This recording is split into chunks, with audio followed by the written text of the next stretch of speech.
Hello प्यारे विद्यार्थियों, Hindi online class में स्वागत है आपका। और आज पढ़ रहे हैं अपन कवि देव का ये छंद, जो इस प्रकार से है।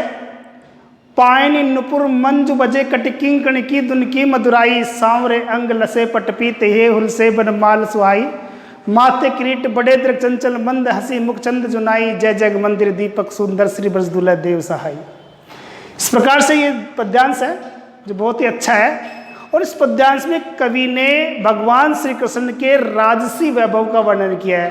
प्रश्न बनेगा आपका कि कवि देव द्वारा वर्णित प्रथम सवैये का वर्णन विषय लिखो। इसमें सवैया छंद है।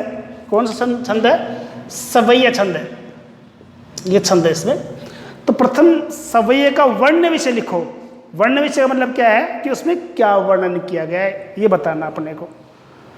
तो इसमें कवि ने भगवान श्री कृष्ण के राजसी वैभव का वर्णन किया गया है। साथ ही दूसरा प्रश्न ये बनेगा आपके कि प्रस्तुत पद्यांश में श्री कृष्ण के गुण कथन का वर्णन करो। और साथ ही ये बनेगा कि जगमंदिर का दीपक किसे और क्यों कहा गया है। साथ ही ये बनेगा कि ब्रजदुल्ला किसे और क्यों कहा गया है। इन सब बातों को साथ लेते हुए हम आगे बढ़ेंगे। आगे बढ़ने से पहले सबसे पहले अपन इनके शब्दार्थ देखते हैं। शब्दार्थ में पायन यानी पांव में, नुपुर यानी घुंघरू, मंजू यानी सुंदर, बजे यानी बजना, कटी यानी कमर, किंकणी यानी करधनी। करधनी एक आभूषण होता है जो कमर में पहना जाता है। में में धुन यानी आवाज, मधुरा यानी मधुरता से, सांवरे ने सांवले, अंग यानी शरीर, लस यानी सुंदर लगना, पट यानी वस्त्र, पीत यानी पीले, हिये यानी हृदय, हुलसे यानी प्रसन्न होना, बनवान यानी बन के फूलों की माला। बनमाल का मतलब क्या है इसमें? बन के फूलों की माला। सुहा यानी सुहावनी, माथे यानी सिर, किरीट यानी मुकुट। एक बात ध्यान दे कि परीक्षा में ऐसे प्रश्न भी पूछे जा सकते हैं कि किसी शब्द का अर्थ आपसे पूछ ले, तो उसका आपको ध्यान रखना। 2018 में यह शब्द आया था बोर्ड परीक्षा में, किरीट शब्द का क्या अर्थ है। तो आपको हर शब्द का अर्थ आपको अच्छी प्रकार से पता होना चाहिए भाई किस शब्द का क्या अर्थ है। तो यह किरीट शब्द का अर्थ है मुकुट, बड़े यानी बड़े, द्रग यानी नजरें, आंखें, चंचलन चलायमान, मंद हंसी यानी मुस्कान। मंद हंसी का मतलब होता है मुस्कान। मुखचंद, मुखचंद में रूपक अलंकार है, यहां मुखचंद में रूपक अलंकार हो गया आपका। जुनाई का मतलब होता है ज्योत्सना। ये शब्द ध्यान से समझना। इस जुनाई शब्द का अर्थ होता है ज्योत्सना या फिर चांदनी। एक ही बात है, या तो ज्योत्सना कह दो या चांदनी कह दो। जय जगमंदिर दीपक, इसमें भी रूपक अलंकार है, क्योंकि जगह और मंदिर को एक ही मान लिया गया है।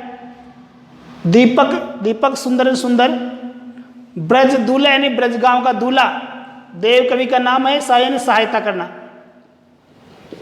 तो इस प्रकार से इसमें अनुप्रास अलंकार, सबसे शानदार बात, अनुप्रास अलंकार, उपमा अलंकार, रूपक अलंकार, इनका बहुत ही शानदार वर्णन किया गया है। साथ ही सवैया छंद है इसमें, और पद इसका गेय है, साहित्यिक ब्रज भाषा का इसमें प्रयोग किया गया है। इस प्रकार से कवि देव की जो रचना है वो बड़ी अच्छी है। और इसमें कवि ने कृष्ण के राजसी वैभव का वर्णन किया गया है। इसको समझाने से पहले आपको इसी प्रकार समझ ले कि इसमें क्या वर्णन है। यहां आप जानते हैं कि भगवान श्री कृष्ण मथुरा के राजा थे, और राजा जो लोग होते हैं वो किस प्रकार से वस्त्राभूषण पहनते हैं, उनका वर्णन यहां पर किया गया है। कृष्ण ने अपने पांव में घुंघरू पहन रखे हैं जो बहुत सुंदर बज रहे हैं। और उन्होंने अपनी कमर में कर्दनी पहन रखी है जिसकी आवाज बड़ी मधुरता से आ रही है।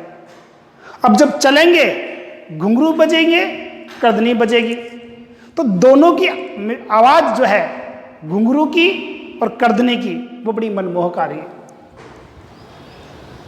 और साथ ही उनका शरीर जो है सांवले रंग का है और सांवले शरीर पर उन्होंने पीतांबर पहन रखे हैं, पीले वस्त्र पहन रखे हैं। और सांवले शरीर पर पीतांबर बहुत फबते हैं, बहुत सुंदर लगते हैं। और तो और उन्होंने अपने गले में फूलों की माला पहन रखी है, जंगल के फूलों की माला, वन के फूलों की माला पहन रखी है अपने गले में। और वन के फूलों की माला पहन करके वो बहुत सुंदर लग रहे हैं। उन्होंने अपने सिर पे मुकुट धारण कर रखा है, उनकी आंखें बड़ी बड़ी है और चलायमान है, चंचल आंखें उनकी, स्थिर आंखें नहीं है। और जिनकी आंखें चंचल होती है, चलायमान आंखें होती है, वो लोग बड़े चालाक होते हैं, बड़े चंचल होते हैं। तो उनकी आंखें कैसी है? बड़ी बड़ी है। और उनकी हंसी जो है, मुस्कान जो है वो बड़ी अच्छी है। उनकी मुस्कान कैसे लगती है? जैसे मानो चंद्रमा से निकली हुई चांदनी हो। अर्थात जिस प्रकार से चंद्रमा की चांदनी सुंदर, शीतल, सुखदायी होती है, उसी प्रकार से भगवान श्री कृष्ण की मुस्कान सुंदर, शीतल और सुखदायी है। साथ ही भगवान श्री कृष्ण को जगमंदिर का दीपक बताया गया है, क्योंकि दीपक, जलता हुआ दीपक मंदिर की शोभा है। और उस जलते हुए दीपक को देख करके भक्त लोग प्रसन्न होते हैं। उसी प्रकार से ब्रजगांव में, संसार रूपी मंदिर में दीपक भगवान श्री कृष्ण है, जिनको देख करके हम सब प्रसन्न होते हैं और वो पूरे संसार की शोभा है। साथ ही भगवान श्री कृष्ण को ब्रज दूल्हा भी कहा गया है, ब्रजगांव का दूल्हा भी कहा गया है। जैसे किसी बारात में सबसे अधिक सुंदर दूल्हा होता है और सब उसके अनुयायी होते हैं, उसी प्रकार से ब्रजगांव में सबसे अधिक सुंदर कृष्ण है, इसलिए इसको ब्रजगांव का दूल्हा कहा गया है। और इतनी विशेषताओं से युक्त भगवान श्री कृष्ण के लिए कवि कहते हैं कि ऐसे कृष्ण मेरी सहायता करें। अब इसको अपन लाइन टू लाइन पढ़ते हैं, समझने का प्रयास करें। पायनी नुपुर मंजू बजय, अर्थात कृष्ण ने अपने पाँव में घुंघरू पहन रखे हैं। पायनी ने पाँव में, नुपुर ने घुंघरू, मंजू ने सुंदर, बजन बज रहे हैं। उन्होंने अपने पाँव में घुंघरू पहन रखे हैं जो बहुत सुंदर बज रहे हैं। कटी कमर में किंकणी यानी कर्धनी की धुने की आवाज, धुने यानी आवाज, मधुराई मधुरता से आ रही है। उन्होंने अपने कमर में कर्दनी पहन रखी है, उस कर्दनी की आवाज, उस किंकणी की आवाज बड़ी मधुरता से आ रही है। अब ध्यान दें, घुंघरू की आवाज आ रही है सुंदर और इसकी आवाज आ रही है मधुर, तो सुंदर मधुर आवाज आ रही है। अर्थात उन्होंने अपने आभूषण जो पहन रखे हैं, आभूषण कौन कौन से?